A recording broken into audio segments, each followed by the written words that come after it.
ஆண்டுடைய வார்த்தையை நாம் சிந்தித்து அதில் உள்ள ஆசீர்வாதங்களை பெற்றுக்கொள்வோம்.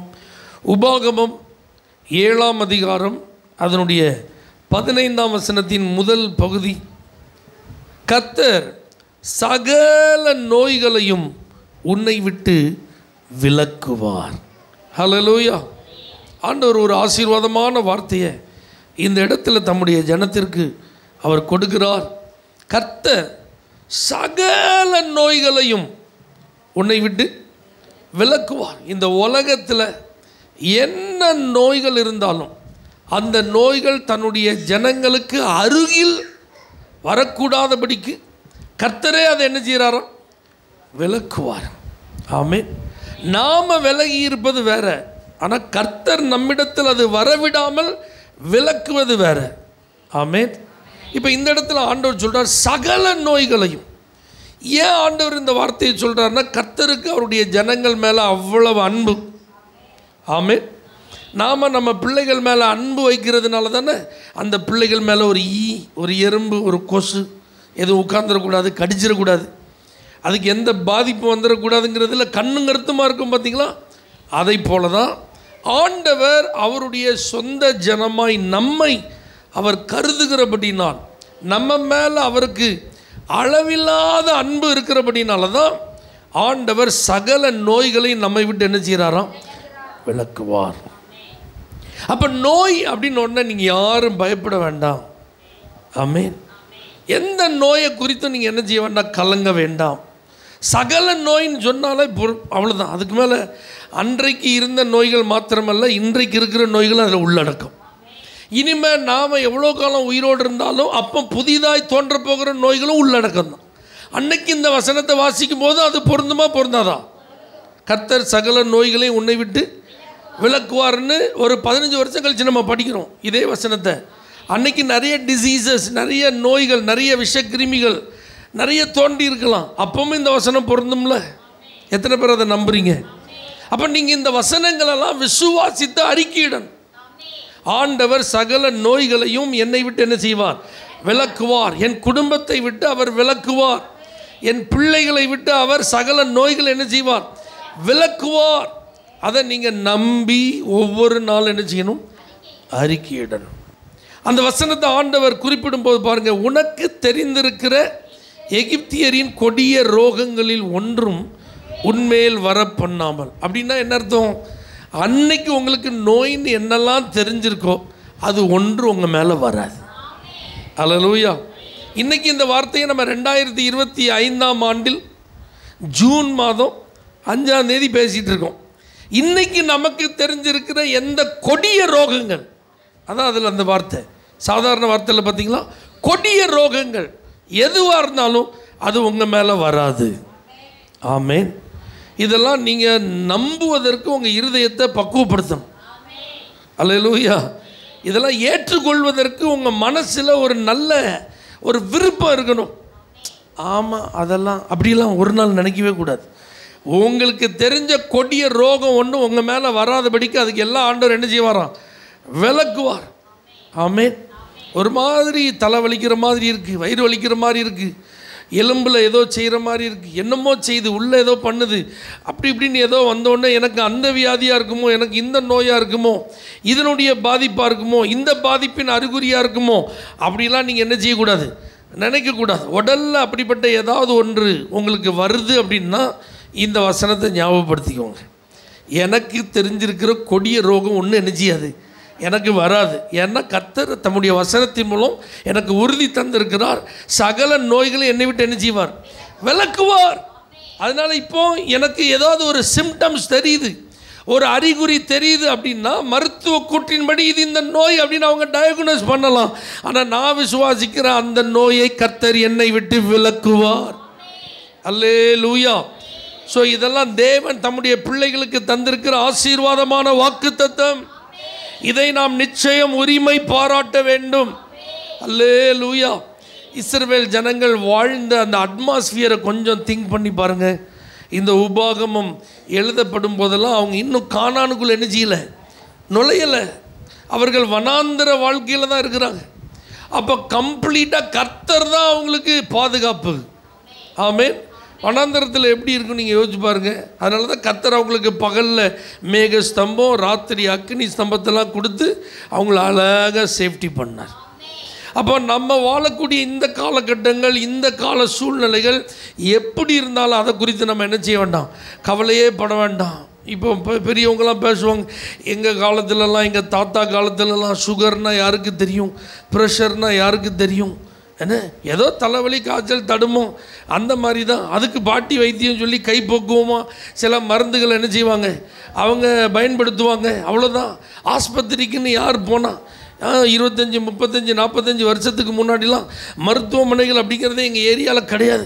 ஆனால் இன்றைக்கி ஊரெல்லாம் என்ன தான் இருக்குது, மருத்துவர்களும் மருத்துவமனைகளும் என்ன செஞ்சிட்டு இருக்கு, பெருகிட்டு இருக்கு. அப்போ நோய்களெல்லாம் பெருகிட்டு, காலம் பொல்லாத காலமாக என்ன செஞ்சிட்டு மாறிட்டு, எங்கேயும் பார்த்தாலும் நோயாக தான் இருக்குது, எங்கே பார்த்தாலும் நோயாளிகளாக தான் என்ன செய்கிறாங்க இருக்கிறாங்கன்னு சொல்லி எல்லாரையும் போல் நம்முடைய கண்ணோட்டமும் மாறக்கூடாது.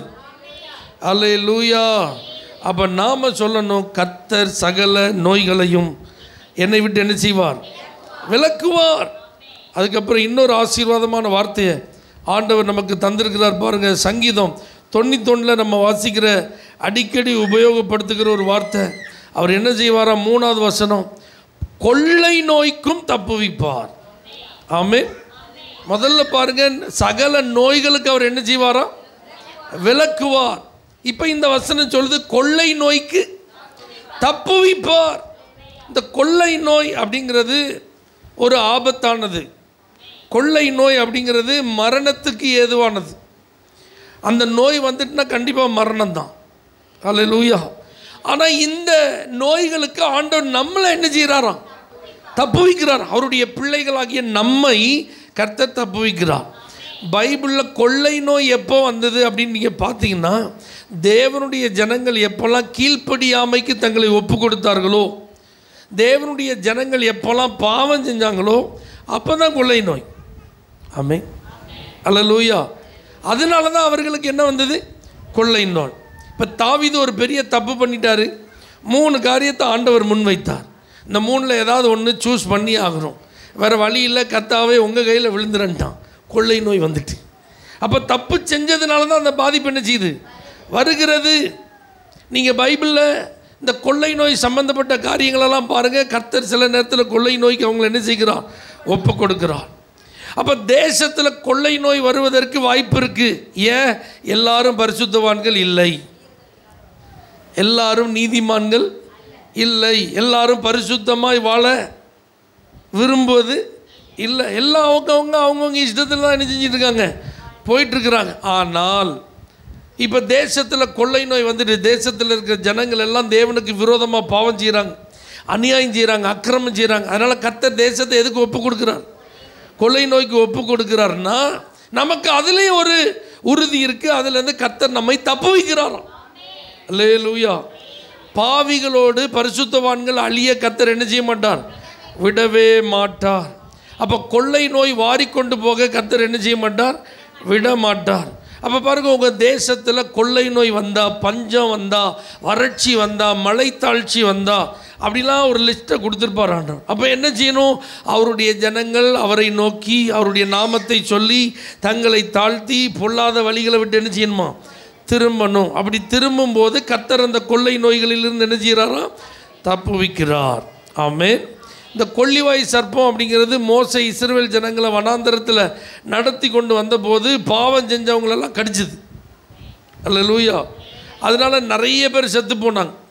அப்போது எல்லா இடங்களிலும் இந்த சர்ப்பத்தினால் கடிபட்டு நிறைய பேர் என்ன செஞ்சிட்டு இருக்கிறாங்க, செத்துட்டே இருக்கிறாங்க. வேறு வழி கிடையாது. என்ன பண்ண அப்படின்னு கர்த்தர்ட்ட மோசே முறையிட்ட போது ஒரு வெண்கல சர்ப்பத்தை அவர் உண்டு பண்ணி அதை நாட்டி வைப்பா. யாருக்கு அது கடிக்குதோ அவன் அதை நோக்கி பார்த்தா பிழைப்பான். அப்போ பாருங்கள், நிறைய பேர் அதில் கடிபட்டாங்க.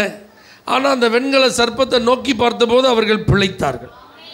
அப்போ கொள்ளை நோய் அப்படிங்கிற ஒன்று தாக்கும்போது, அந்த தாக்குதலில் நம்ம ஒருவேளை பாதிக்கப்படுவது போல் இருந்தாலும், நமக்கு வெண்கல சர்ப்பம் இயேசு தான், சிலுவையில் உயர்த்தப்பட்ட இயேசு தான்.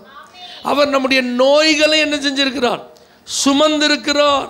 அப்போ அவரை நோக்கி பார்த்தா அவருடைய தழும்புகளினாலே நாம் குணமாகிறோம். அல்லேலூயா. அப்போ அதுலேருந்து தப்புவதற்கு நமக்கு என்ன இருக்குது, வாய்ப்பு இருக்குது. பாவத்திலிருந்து, பாவம் செஞ்சதுனால ஏற்பட்ட கொள்ளை நோயிலிருந்து விடுதலை பெற இயேசுவை நோக்கி பார்க்கும்போது அவருடைய இரத்தத்தினால் பாவங்கள் மன்னிக்கப்பட்டு அவருடைய இரக்கத்தினால சுகம் கிடைக்கிறதுக்கு என்ன இருக்குது? வாய்ப்பு இருக்குது. இப்போ நம்ம பாவம் செய்யலை, ஆனால் நம்ம ஏரியாவில் இப்போ என்ன இருக்குது? கொள்ளை நோய் இருக்குது. அப்போ என்ன செய்கிறது? எப்படி தப்புவிப்பார்? அவர் தம்முடைய செட்டைகளினாலே உங்களை மூடி, தம்முடைய சிறகுகளினாலே உங்களை மறைத்து, தம்முடைய கரத்தினாலே உங்களை பாதுகாத்து, இப்படிப்பட்ட ஆபத்தான கொள்ளை நோய்களுக்கு ஆண்டவர் உங்களை காப்பாற்றுவார். இதெல்லாம் நீங்கள் நம்புறீங்களா? அல்லேலூயா. இந்த கொரோனா என்கிற ஒரு பயங்கரமான கொள்ளை நோய் நம்முடைய உலகத்தையே வாரி அப்படி புரட்டி போட்டுட்டு, அப்படி தானா? இதில் நிறைய பேர் பரிசுத்தவான்களும் என்ன செஞ்சாங்க? மரித்து போனார்கள். அப்போ பாவிகளோடு பரிசுத்தவான்களும் மரித்து போனது நிமித்தம் இந்த கொள்ளை நோய் தான் வாரி கொண்டு போனது அப்படின்னு நம்ம என்ன செய்யக்கூடாது? நினைக்கக்கூடாது. அல்லேலூயா. கொள்ளை நோய் நிமித்தம் சிலர் மரித்து போயிருந்தாலும் அவர்களுடைய ஆயுள் காலங்களை கருத்தர் அப்படி தான் என்ன செஞ்சிருக்கிறார்? வச்சிருக்கிறார். அவங்களோட பலவீனமான நம்மளாம் இன்றைக்கி உயிரோடு இருக்கிறோம். இறந்து போன பரிசுத்தவான்கள், கொள்ளை நோய் அந்த சீசனில் மரித்து போன பரிசுத்தவான்கள் இருக்காங்க பார்த்தீங்களா? அவங்கள காட்டிலும் வயதில் மூத்தவங்க உயிரோடு இருக்கிறோம். அவங்கள காட்டிலும் சரீரத்தில் வீக்கானவங்க உயிரோடு இருக்கிறோம். அப்போ இதெல்லாம் எதை காண்பிக்கிறதுனா, கர்த்தர் நம்மை மூடி மறைத்து கொண்டார். அவருடைய திருவுள சித்தத்தின்படி தான் எல்லாமே என்ன செய்யும்? நடக்கும். இந்த கொள்ளை நோய்க்கு தப்புவிப்பார்னு உடனே அப்போ அன்னைக்கு அந்த கொரோனாவில் அந்த பாஸ்டரையே ஆண்டவர் காப்பாற்றலன்னு என்ன செஞ்சிடக்கூடாது? கொஸ்டின் பண்ணிடக்கூடாது. ஒவ்வொருத்தருக்கும் மரணத்திற்குன்னு ஒரு வழியை கர்த்தர் என்ன செய்திருக்கிறார்? வைத்திருக்கிறார். அதற்கு ஒரு காலத்தை குறித்திருக்கிறார். அதை யாரால் என்ன செய்ய முடியாது? மாற்ற முடியாது. அதே நேரத்தில் இந்த கொரோனாவினால் பாதிக்கப்பட்டு மரணத்தின் விளிம்பில் இருந்து அற்புத சுகத்தை பெற்று இன்றைக்கு ஜீவனோடு இருக்கிற எத்தனையோ பரிசுத்தவான்களும் உண்டு. அல்லேலூயா. எங்களால் காப்பாற்ற முடியாதுன்னு சொல்லப்பட்ட நிலையில் அற்புதமாக விடுதலை அடைந்து சுகத்தை பெற்று இன்றைக்கும் ஜீவிக்கிறவர்கள் உண்டு. அப்போ நீங்கள் கொள்ளை நோயின்னு ஒன்று பயப்பட வேண்டாம். கர்த்தர் அதற்கு உங்களை தப்புவிப்பார். நீங்கள் உங்களை அதிலிருந்து தப்புவிக்க முடியாது, ஆனால் உங்களை கர்த்தர் அதிலிருந்து தப்புவிப்பார். எத்தனை பேர் அதை விசுவாசிக்கிறீங்க? அப்போ அவரே நோய்களெல்லாம் விளக்குகிறார். அதிலிருந்து நம்ம தப்புவதற்கு ஒரு வாய்ப்பை என்ன செய்கிறார்? தருகிறார். அதனால் கொள்ளை நோய் அப்படின்னு ஒன்றே நீங்கள் பயந்துடாதீங்க. அப்பவும் விசுவாசிங்க. ஆண்டவரே, இந்த பாழாக்கும் கொள்ளை நோக்கி நீங்கள் என்ன செய்வீங்க? தப்புவிப்பீங்க. அதை நான் நம்புகிறேன். இருளில் நடமாடு கொள்ளை நோய்க்கு நான் என்ன செய்ய மாட்டேன்? பயப்பட மாட்டேன். இந்த சங்கீதங்களிலே உள்ள வசனங்களெல்லாம் நீங்கள் இப்படிப்பட்ட சூழ்நிலைகளில் நீங்கள் அறிக்கையிடுவீர்களானால் உங்களுக்குள்ள ஒரு நல்ல தைரியத்தை நீங்கள் பார்க்கலாம். உங்களுக்குள்ள விசுவாசம் பெருகுகிறத நீங்கள் என்ன செய்யலாம்? பார்க்கலாம். ஆகவே கொள்ளை நோய் அப்படிங்கிறதுலேருந்து கர்த்தர் நம்மளை என்ன செய்கிறாரா? தப்புவிக்கிறார். ஆமேன்னு சொல்லுங்கள் பார்க்கலாம். கடைசியாக ஆண்டவர் என்ன செய்கிறார் பாருங்களேன். 103வது சங்கீதத்தில் 3வது வசனம் இருக்குது. உன் நோய்களை எல்லாம் குணமாக்கி அப்படின்னு இருக்கு. ஆமீன் சொல்லுங்கள். சகல நோய்களையும் கர்த்தர் விளக்குகிறார். கொள்ளை நோயிலிருந்து தப்புவிக்கிறார். ஆனால் இங்கே வார்த்தை சொல்லுது உன் நோய்களை குணமாக்கி. அப்படின்னா உங்கள் நோய்களை அவர் குணமாக்குகிறார். ஹல்லேலூயா. அப்போ இந்த வசனத்திலேருந்து நல்லா புரிஞ்சுக்கோங்க. சரீரம் அப்படின்னு ஒன்று இருந்தால் அதில் நோய்வாய்ப்படுவதற்கு என்ன இருக்குது? வாய்ப்பு இருக்குது. பலவீனம் வருவதற்கு என்ன இருக்குது? வாய்ப்பு இருக்குது. ஆனால் அதில் அற்புத சுகமும் இருக்கிறது. தேவன் அதில் நமக்கு சுகத்தை கொடுக்கவும் வல்லவராக இருக்கிறார். நோய்களை அவர் குணமாக்குகிறார். அல்லேலூயா. அதனால தான் பேதுரு தைரியமாக சொல்கிறார், அவருடைய தழும்புகளாலே குணமானீர்கள். அவருடைய ஆணி பாய்ந்த தழும்புள்ள கரம் நோய்வாய்ப்பட்டவர்கள் மேல் படும்போது அது நிச்சயம் அவர்கள் என்ன செய்யும்?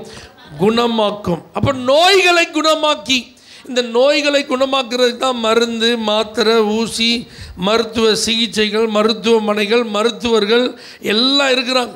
ஆனால் இவைகள் ஒருவேளை குணமாக்க முடியாமல் போனாலும் நாம் பயப்பட வேண்டிய அவசியம் இல்லை. நோய்களை குணமாக்க நமக்கு ஒரு இயேசு இருக்கிறார். அல்லேலூயா. அது என்ன நோயாக இருந்தாலும் ஆண்டவரால் சுகமாக்க முடியும். ஆமென். நீங்கள் அதை நம்புறீங்களா? என்ன நோயாக இருந்தாலும் ஆண்டவரால் சுகமாக்க முடியும். அவர் உன் நோய்களெல்லாம் என்ன செய்கிறார்? குணமாக்கி. இதை நீங்கள் விசுவாசிக்கணும். அப்போ எந்த விதத்தில் நோய்வாய்ப்படும் போது ஒரு மருத்துவமனைக்கு சிகிச்சைக்காக போகிறீங்க அப்படின்னா, ஆண்டவரே இந்த நோயை நீங்கள் தான் என்ன செய்கிறீங்க? குணமாக்குறீங்க. இது குணமாக்கப்படுவதற்கு இந்த வைத்திய முறைகளை நீங்கள் தந்திருக்கீங்க. அதை நான் பயன்படுத்துவதற்கு எனக்கு இப்போ ஒரு வாய்ப்பு இருக்குது. அதுக்காக ஸ்தோத்திரம். இதன் மூலமாக நீங்கள் சுகம் தரப்போகிறதற்காக நன்றி. ஆமென்.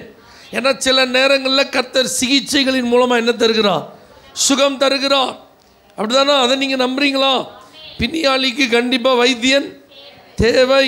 ரணம் அப்படின்னு ஒன்று இருக்குன்னா அதுக்கு மருந்து தேவை. கீழையாத்தில் பிசின் தைலம் இல்லையோ, ரண வைத்தியன் இல்லையோ அப்படின்னா கண்டிப்பாக ட்ரீட்மெண்ட் பண்ணுறவங்க இந்த உலகத்தில் வேணும். அப்போ ஆண்டவர் பாருங்கள், ஆபத்தான நிலையில் நோய்வாய்ப்படும் போது அந்த சிகிச்சையை பெற்றுக்கொள்வதற்கு அருகில் நமக்கு வாய்ப்பை தந்திருக்கிறார்னா அதுவே நம்ம குணமாகிறதற்கு வழிதான். அல்லேலூயா. அதை விட்டுட்டு கர்த்தர் என்னையை குணமாக்குவார், நான் இங்கே தான் என்ன செய்வேன் இருப்பேன்ட்டு அப்படியே என்ன செஞ்சிட்டு இருக்கக்கூடாது. அல்லேலூயா. குணமாக்குவதற்கு கர்த்தர் என்ன ஏதுக்களை தந்திருக்கிறாரோ அந்த ஏதுக்களை இயேசுவின் நாமத்தை விசுவாசித்து என்ன செய்யுங்க, பயன்படுத்துங்கள். அப்படி பயன்படுத்தும் போது கர்த்தர் உங்களுக்கு என்ன தருவார்? சுகத்தை தருவார். அல்லேலூயா. இப்போ கையில் திடீர்னு ஒரு பிசகு என்ன செஞ்சுட்டு ஏற்பட்டுட்டு, காலில் ஏதோ ஒரு பிசகு என்ன செஞ்சுட்டு ஏற்பட்டுட்டு, ஏதோ ஒரு பிடிப்பு என்ன செஞ்சுட்டு ஏற்பட்டுட்டு அப்படின்னா உடனே நம்ம வைத்தியர் என்ன செய்ய வேண்டியது இருக்குது? நாட வேண்டியது இருக்குது. இயேசுவின் நாமத்தில் கையே நீ மறுபடி சரியான லொக்கேஷனுக்கு வா, காலே சரியான லொக்கேஷனுக்கு வா, ஷோல்டரே சரியான லொக்கேஷனுக்கு வான்னு அது என்ன செய்யாது? அது வராது. அல்லேலூயா. ஒருவேளை அது வரலாம். எப்போ வரலாம்? நீங்கள் யாருமே இல்லாமல் தனியாக ஒரு இடத்துல மாட்டிட்டீங்க, அங்கே உங்களுக்கு உதவிக்கு யாருமே இல்லை, அங்கே நீங்கள் கூப்பிட்டாலும் வருவதற்கு யாராலும் முடியாது. அங்கே இயற்கைக்கு அப்பாற்பட்ட விதத்தில் ஏதாவது ஒன்று நடந்தால் தான் மறுபடியும் நீங்கள் இயல்பு நிலைமைக்கு திரும்ப முடியும்னா, இயேசுவே இந்த நேரத்தில் நான் என்ன செய்வேன், எனக்கு உதவி செய்ய மாட்டீங்களான்னு நீங்கள் கூப்பிட்டா, ஆபத்து காலத்தில் என்ன நோக்கி கூப்பிடு, நான் உன்னை விடுவிப்பேன்னு சொன்ன ஆண்டவர் என்ன செய்வார்? விடுவிப்பார். அதனால் சூழ்நிலைகளை எல்லாம் கருத்தில் கொண்டு ஆண்டவர் நமக்கு தந்திருக்கிற ஞானத்தை பயன்படுத்தி சுகத்தை பெற்றுக்கொள்வது யார் கையில் இருக்குது? நம்ம கையில் இருக்குது. அல்லேலூயா. லேசாக இருக்கும்போதே டக்குன்னு என்ன செஞ்சிடணும்? பார்த்துடணும். ஆமென்.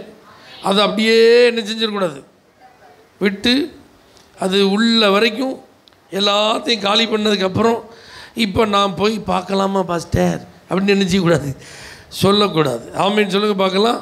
ஏன்னா நம்ம மத்தியில் ஆண்டவர் நல்ல மருத்துவர்களை தந்திருக்கிறார், மருத்துவ முறைகளை அறிந்தவர்களை கர்த்தர் தந்திருக்கிறார், அதை குறித்த நல்ல வாய்ப்புகளெல்லாம் கர்த்தர் என்ன செஞ்சுருக்கிறார்?